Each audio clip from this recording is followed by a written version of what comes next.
جی فرمائیے.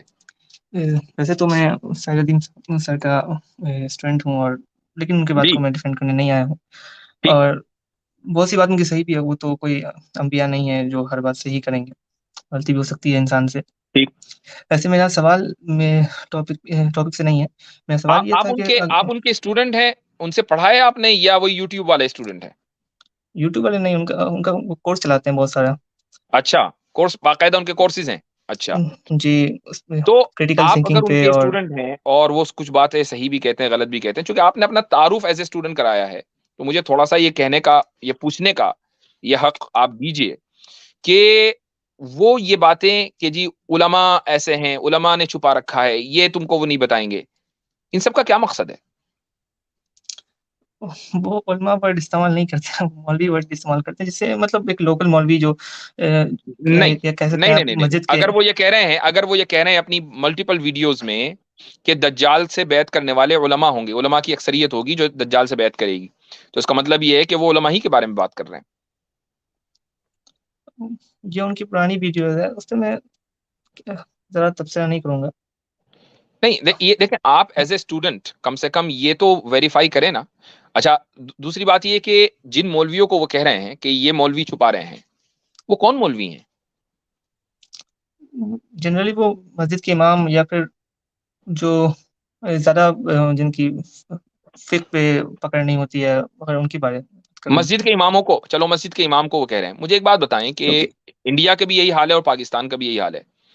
مسجدوں کے اماموں کی جو صورتحال ہے اس وقت، وہ مسلم جی کمیونٹی نے تو بنائی ہے نا اس بری طرح کہ آپ ان کو، یعنی ہم سب اس میں شامل ہیں کہ جی اماموں کو ہم یہ چاہتے ہیں کہ بس فاقے کرتے رہیں، ان کا لائف اسٹائل کبھی بہتر نہ ہو، اور کبھی اگر ہم نے اس کو گاڑی یا موٹر سائیکل پر دیکھ لیا تو ہمیں، یعنی عام مسلی کو ایسا لگتا ہے کہ اس کے پاس کہاں سے آیا، یہ اس جی کی جی جرت کیسے ہوئی گاڑی پر چلنے کی، اس کی جرت کیسے ہوئی کہ موٹر سائیکل پہ بیٹھا ہوا ہے. تو آپ نے اس کی معاشی حالت تو ایسی کی ہوئی ہے، یعنی جب اس کو آپ نے وہ اسٹیٹس دے دیا کہ جو بالکل لو، یعنی ایک مزدور کا نہیں ہے، مزدور سے زیادہ کماتا ہے، اور پھر آپ یہ ڈیمانڈ کر رہے ہیں کہ اس عہدے کے اوپر وہ شخصیات آئیں جو بہت ہائیلی کوالیفائڈ ہوں. تو جو ہائیلی کوالیفائڈ ہیں، جنہوں نے اپنی زندگیاں لگا دی ہیں علم حاصل کرنے میں، پھر وہ یہ بھی تو چاہیں گے نا کہ ہماری لائف اسٹائل کچھ بہتر ہو. یہ تو مفتی صاحب، میں یہ یہاں پہ ایک جی بات بولوں گا کہ اب بہت جی سارے جو ذمہ داران ہیں مسجد کے، وہ چاہتے ہی نہیں ہیں کہ کوالیفائڈ لوگ آئے، کیونکہ جی ہاں، یہ کوالیفائڈ بھی ہے. آئیں گے تو وہ ان کے مطابق ان کے اشارے پہ ناچیں گے نہیں. یہ بھی ایک ایسا ہی ہوتا مسئلہ ہے، اور چل یہ رہا بات آپ نے بالکل صحیح کہی ہے. امریکہ میں جگہ جگہ مسجدوں کا روزانہ کا رونا یہی ہے. امام ہے، امام کو نکال دیا، 1 سال کا کانٹریکٹ کیا اور جیسے کسی کیسے کر کے 1 سال مکمل کیا، اور اس کے بعد امام کو چلتا کر دیا. کیوں؟ کہ بھائی امام جو ہے وہ پاپولر ہو رہے تھے کمیونٹی میں. پاپولر کیسے ہو رہے تھے؟ صحیح بات کر کے پاپولر ہو رہے تھے. ان کو نکال دیتا ہے مسجد کا بورڈ. تو آپ ان سے کہیں کہ بھائی اگر تمہیں کچھ بولنا ہے تو مسجد کے بورڈ کے خلاف بولو، مسجد کمیٹی کے خلاف بولو. جو عام آدمی جو آپ کی نماز کی ذمہ داری لے رہا ہے اور جو یہ سوچ کے چل رہا ہے کہ یار چلو ٹھیک ہے نماز تو میں پڑھا دوں کم سے کم، نہیں میرے اندر صلاحیت ہے تقریریں کرنے کی، نہیں میرے اندر صلاحیت ہے فقیہ اور محدث بننے کی، کم سے کم نماز پڑھا دیتا ہوں، تو اس کا تو آپ کو احسان مند ہونا چاہیے. تو جی مفتی صاحب. اس لیے ہاں، تو فواز صاحب میں نے یہ بات آپ سے اس لیے کہی چونکہ آپ نے اپنا جو تعارف کرایا وہ یہ کہ آپ ان کے اسٹوڈنٹ ہیں. بہت اچھی بات ہے، آپ کہیں سے بھی سیکھ سکتے ہیں، لیکن میرا اعتراض آپ ان تک ضرور پہنچائیں، وہ پہنچ بھی جائے گا، نہ بھی پہنچائیں آپ، لیکن اگر آپ پہنچا دیں تو اچھی بات ہے کہ بھائی کام اس طرح نہیں ہوتا ہے. کام تخریب کے ساتھ نہیں ہوتا ہے، کام تعمیر کے ساتھ ہوتا ہے. اور جن لوگوں کے اوپر آپ تنقید کر رہے ہیں نا، جن مولوی ملا کے اوپر آپ تنقید کر رہے ہیں، انہوں نے کام کر کے دکھا دیا افغانستان میں، 1 مرتبہ نہیں 2 مرتبہ دکھا دیا. تو آپ تنقید کریں، انصاف کے ساتھ کریں، علمی کریں، یہ والی بازاری تنقید نہ کریں. ہم بھی بازاری تنقید آپ کے خلاف نہ کبھی کریں گے اور نہ انشاءاللہ روا رکھیں گے، نہ کسی کو کرنے دیں گے، کم سے کم اپنے پلیٹ فارم کے اوپر بازاری تنقید نہیں کرنے دیں. حدیثوں کو پہلے چیک کریں، حدیث کا علم حاصل کر لیں، اس کے بعد چیک کریں کہ صحیح حدیث ہے یا نہیں ہے، اس کے بعد اس کو بیان کریں. موضوع حدیث کو صحیح حدیث بیان بنا کر پیش نہ کریں. جی اب آپ اپنا سوال کر لیجئے. جی جی مجھے بخشش.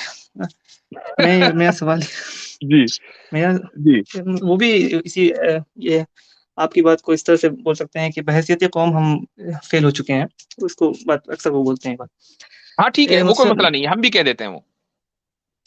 مفتی صاحب میرا سوال یہ تھا کہ ابھی تو ہم لوگ کافی پچھڑے ہوئے مطلب کمیونٹی ہیں، لیکن اگر کل ہو کہ ہم لوگ غلطی سے ترقی کر جائیں اور اس حد تک پہنچ جائیں کہ ہم کل ہو کر ہم آئی ایس تک ہماری پہنچ ہو، international space station, Iraq Syria والا نہیں، ٹھیک ہے، تو اگر ہم انٹرنیشنل اسپیس اسٹیشن تک مطلب کوئی مسلمان جائے پہنچے تو اس کا قبلہ کیا ہوگا وغیرہ، یہ جو سوال اٹھتے ہیں تو اس پہ کیا کہیں گے؟ دنیا کی طرف ہوگا. اور مارس پہ اتنی غلطی اور ہوئی تو مارس میں بھی جدھر جو ہے دنیا ہوگی اسی طرف کرے گا. سر مارس پہ تو آسمان میں ہوگی دنیا. نہیں مطلب ڈائریکشن تو کوئی نہ کوئی ہوگا نا، بالکل سٹ اوپر تو نہیں ہوگی، یعنی رائٹ لیفٹ جدھر بھی ہے تو قبلہ آپ کا جو ہے اس ڈائریکشن میں ہونا. اصل ڈائریکشن ہے تو دنیا جس طرف ہے اس کی طرف آپ کا ڈائریکشن ہونا ہے، اور وہ ڈائریکشن بدلتا بھی رہے گا. اچھا ٹھیک ہے، شکریہ. کیوں یہ بات سمجھ میں نہیں آئی؟ ڈائریکشن جی آگے. ڈائریکشن اصل مسئلہ ڈائریکشن ہے نا. مان لیجیے اگر آپ مارس پہ کھڑے ہوئے ہیں اور دنیا جو ہے وہ پلانٹ آپ نے دیکھا، ظاہر ہے مارس پہ پہنچیں گے تو آپ کے پاس ٹیکنالوجی بھی ہوگی، ضروری نہیں ہے کہ آپ کو نیکڈ آئی سے دنیا نظر آ جائے، آئی ڈونٹ نو کیسے ہوگا، لیکن یہ کہ اگر آپ کو وہاں سے یہ پتا چل جائے کہ اس جہاں میں کھڑا ہوں اس سے دائیں طرف ہے یا اس کے بائیں طرف آسمان میں ہے، تو آپ دائیں طرف یا بائیں طرف رک کر کے نماز پڑھیں گے. جی شکریہ مفتی صاحب. چلیں اور پہلے بھی آپ کے بہت سارے سوالوں آپ کے ذریعے مجھے بہت سارے جواب ملے ہیں. بارک اللہ فیکم. شکریہ. ویسے فواز بھائی میرا مشورہ ہے کہ اس طرح کے جو یعنی کہ کنٹمپرری فقہی یعنی کہ مسائل ہیں اس کے لیے کوئی ایک آرا نہیں، آپ کو ڈیٹیل میں جو ہے وہ چیزیں پڑھنی پڑے گی، پھر سمجھ میں آتا ہے کہ اس کی پوری ریزننگ کیا ہے، اس کے آنسر کام کیسے کرتے ہیں. اور عام طور پہ لوگوں کو لگتا ہے کہ اس طرح کے مسائل جو ہے وہ فقہ بات نہیں کرتے. اگر حقیقتاً ہمارے نوجوان دیکھیں کہ فقہ نے کن کن ایشوز پہ بات کیا ہے تو یہ حیران ہو جائیں گے کہ اچھا مولوی لوگ بھی جو ہے وہ جینیٹکس اور مطلب جو میٹاورس اور اس طرح کی جو چیزیں ہیں اس پہ بھی گفتگو کرتے ہیں. مطلب ہمارے نوجوانوں کو لگتا ہے کہ ہمارے جو فقہا ہیں ان کو سائنس وائنس کے بارے میں کچھ نہیں پتا، نئے ایجادات ہو رہے ہیں ان کو کچھ نہیں پتا، حالانکہ ایسا نہیں ہے. اس پہ آج سے نہیں 1980s سے جو ہے مقالے لکھے جا رہے ہیں. جی اور دنیا بھر میں باقاعدہ فقہا کی کمیٹیاں بنی ہوئی ہیں، ہر ملک میں، انڈیا میں ہے، پاکستان میں ہے، سعودی عرب میں ہے، امریکہ میں ہے، یورپ میں ہے، کہ جہاں کی جو نئے مسائل آ رہے ہیں ان پر باقاعدہ ہر سال سیمینار ہوتے ہیں، ان کے اوپر گفتگو ہوتی ہے، ان پر فتوے دیے جاتے ہیں. تو اینی ویز اچھا یہ کامنٹ آیا تھا ہمانشی، شاید وہ چاہ رہی ہیں کہ ان کا اسلامی نام رکھ دیا جائے. ایک میں غلط فہمی دور کر دوں، ایک ویڈیو اتفاق سے رات دیکھ رہا تھا میں، ساحل ادیم صاحب کی، کہنے لگے کہ یہ مولوی آپ سے نصیبہ کے بارے میں چھپائیں گے، نصیبہ کا واقعہ. نصیبہ ایک صحابیہ ہیں جنہوں نے جنگ احد میں رسول اکرم صلی اللہ علیہ وسلم کا دفاع کیا تھا. تو ایک مشہور یعنی نام ہے اور ایک عظیم نام ہے ایک صحابیہ کا. تو یہ کہتے ہیں کہ مولوی آپ کو یہ حدیثیں نہیں بیان کریں گے نصیبہ کے بارے میں. تو میں حالانکہ ایسا نہیں ہے لیکن پھر بھی چونکہ ہمانشی نام پوچھ رہی ہیں تو میں یہ سمجھتا ہوں کہ نصیبہ وہ اپنا نام رکھیں، ایک صحابیہ کا نام ہے کہ جنہوں نے اپنی جان کی پرواہ نہیں کی تھی رسول اکرم صلی اللہ علیہ وسلم کے دفاع میں، اور انہوں نے وہ اپنی جان کی بازی پر کھیل کر آپ صلی اللہ علیہ وسلم کی انہوں نے حفاظت کی تھی تو جنگ احد میں. تو نصیبہ آپ اپنا نام رکھیں، اور اس کی جو سپیلنگ ہوگی وہ اس طریقے سے کہ NUSAIBAH، NUSAIBAH، نصیبہ.